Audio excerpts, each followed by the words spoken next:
Hello and welcome if you're new to my channel, and if you're a subscriber, a warm welcome back.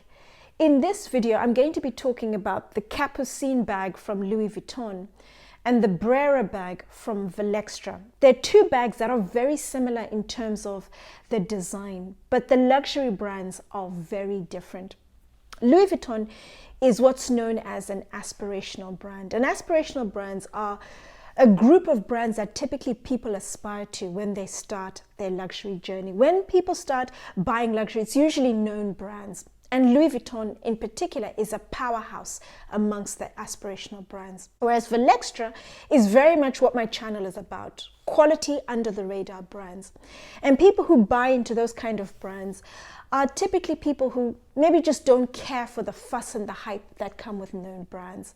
Or they're people who have matured in their luxury journey, possibly become a little more discerning, and they're focused just on the quality and the craftsmanship, because you don't get any hype around your under the radar brands. On balance, I think the Brera is a much better bag to the Capucines. When you look at the quality of it, the leathers used, the craftsmanship, and it's half the price. Priced at £2,350 versus £5,150 for the Capucines bag, both the medium-sized. I'm Anesu Sagonda, and I produce educational luxury content for anyone after the finer things. Whether you're young and starting out in life and wanting to reap the benefits of buying quality from the get-go, or you're into luxury but you want to focus more on quality under the radar brands, or you're new to money and wanting to learn how to navigate the terrain, then my content is very much geared towards you.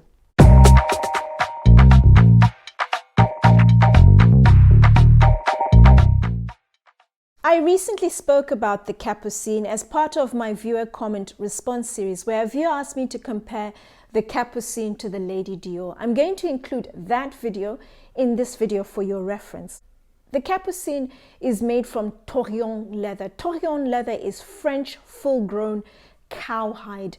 It's a heavy hide, and any bags typically made from Torillon are going to be heavy to begin with before you even put anything in them. Think, for example, Hermes. Hermes use a lot of Torillon.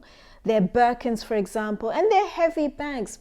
But Torillon is a very thick hide. It's plush and it's incredibly robust. You literally would need to take a sharp object to the leather to scuff it or make any marks to it. It's an incredibly strong hide. Front of the bag as well is also has a printed grain design on it, so a fairly big grain design to the hide. LV logo on the front in gold. Otherwise, you don't have any other branding on the bag. It's a fairly classic LV, so it doesn't stand out too much. Very much in keeping with what I'd call the chic vibe of the bag. Inside of the bag is lined using a very soft, smooth, finer grained cowhide. Two compartments. Far side of the bag you have a zipped pocket, and then you also have a clasp in the middle for added security to the bag. The bag is a top handle bag, comes with an additional strap so you can wear it either over the shoulder or as a crossbody bag. Turn it onto the underside and you have four legs to help protect the bottom of the bag.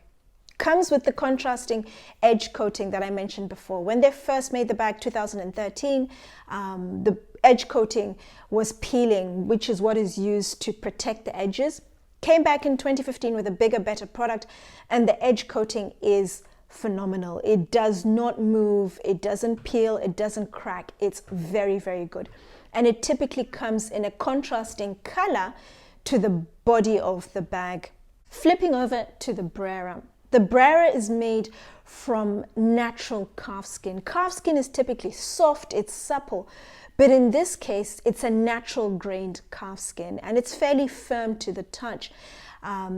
Firm to the extent that if you spilled something on the bag, it would literally run off. It wouldn't soak into the bag unless you actually let the liquid sit on the bag. Wipe it off, you will not see any marks. Of course, depending on if it's a colorless liquid that has spilt on the bag, but it's fairly robust in that it doesn't scuff easily, and it also doesn't soak water, like, for example, the Torillon would do. It's a natural grain, a very small grain in comparison to the Torillon. Aesthetically, very little going on in terms of logo, very tiny Valextra top middle part of the bag in silver. You literally need to look for it and hold it up to see that it's written Valextra. It's all about the aesthetic of the bag, the leather that the focus is on, and not on the branding. You also get the Valextra on the hardware, but it's in very tiny font. You literally need a magnifying glass to see the font. Open the bag. On the inside is just one compartment. The sides are lined with suede, and then the base has the same natural calf skin lining the bottom. So if you spilled something in the bottom of the bag, it would be very easy to clean it up. Far side, there's an open pocket. And then there's the magnetic, then there's a flap over the bag, which has a magnetic clasp on the front. So it's very easy to get in and out of the bag. Very similar to the Louis Vuitton Capucine as well. That also has a magnetic clasp on the fold. So you can go in and out of the bag with one hand. It's very easy to maneuver in and out. You also get with the Brera an additional compartment on the front. So you have the big main compartment in the middle, and then on the front, a little compartment which is secured with the clasp.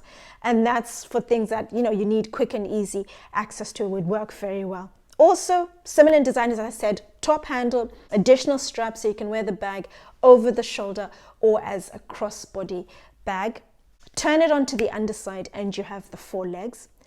And then, of course, the piece de resistance when it comes to the Brera, as I mentioned, not just Brera, but Valextra, their edge coating. It's a black lacquered ink that they place on top of their edges. It's their own special formula, and it's incredibly robust. I would actually say when you feel the Louis Vuitton and Valextra edge coating, it's thinner.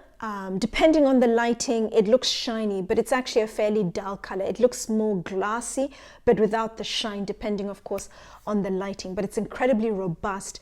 It's hand painted and it's consistent. It's very neat. It's not going to come off. Very similar to the Louis Vuitton, but from an aesthetics point of view, I am more towards the black lacquered. It's a slightly more elevated look. On balance, as I mentioned earlier, I would recommend the Brera over the Capucine for the same style. Why would I say that? Well, firstly, looking at the leathers, the Torillon that's used for the Capucine is a bigger grain. I tend to feel that a smoother leather is a little more luxurious in terms of the look. It's a more elevated look. When you compare the bigger grain of the Torillon versus the smaller grain of the natural calf skin they've used on the Brera, it looks better, it looks more elegant. It's a little more appealing aesthetically on the Brera. The leather is thinner, it's not as thick as the Torillon, and I think that's a better fit. As mentioned as well by one of my viewers in the comments, they were saying the Torillon is very thick. I do agree, it makes the bag heavy. When you compare the 2 medium sizes, the Brera is definitely distinctly lighter than the Torillon, than the Capucine. And then also, the Brera is a structured shape. The leather is not going to soften with time, whereas with the Capucine, Torillon does soften.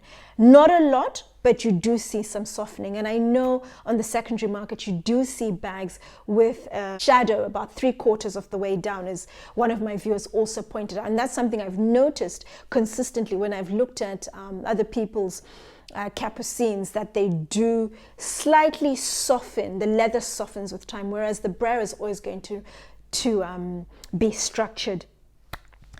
The edge coating, much better. It's a lot more elevated. It looks a little more sophisticated, especially in comparison to the Louis Vuitton. It's just the dull, contrasting color, whereas the black lacquered gives a slightly elevated look to the edge coating. But looking at the entire product, looking at the leather, looking at the craftsmanship, very neat reinforced stitching, which Louis Vuitton also has, but the lighter product, the smaller grain, the structured look of the bag when you compare them, the slightly different detail where you have the pocket coming out at the front of the Brera, I think it's better aesthetically. And when I think the type of leather they've used, the construction, the craftsmanship that has gone into it, and then the two differences in prices, To me, it's an absolute no-brainer that the Brera is a much better bag in terms of value and also what you're getting. The structure is incredibly elegant. It's a poised bag that if you placed it anywhere, it would be like a model standing to attention, and people would just look and marvel and think, wow, she looks amazing. She's incredibly poised. She's very well put together. No fuss, no fanfare, no additional logo around it. It's just a beautiful bag that marvels in its elegant aesthetic. Any other questions? As always, let me know in the comments below. What do you think? Do you like the Brera? Do you think it's a credible competitor to the Capucine? Without a doubt, side by side, the Brera is a better look and feel to the Capucine. Thank you for watching, and I look forward to seeing you again soon.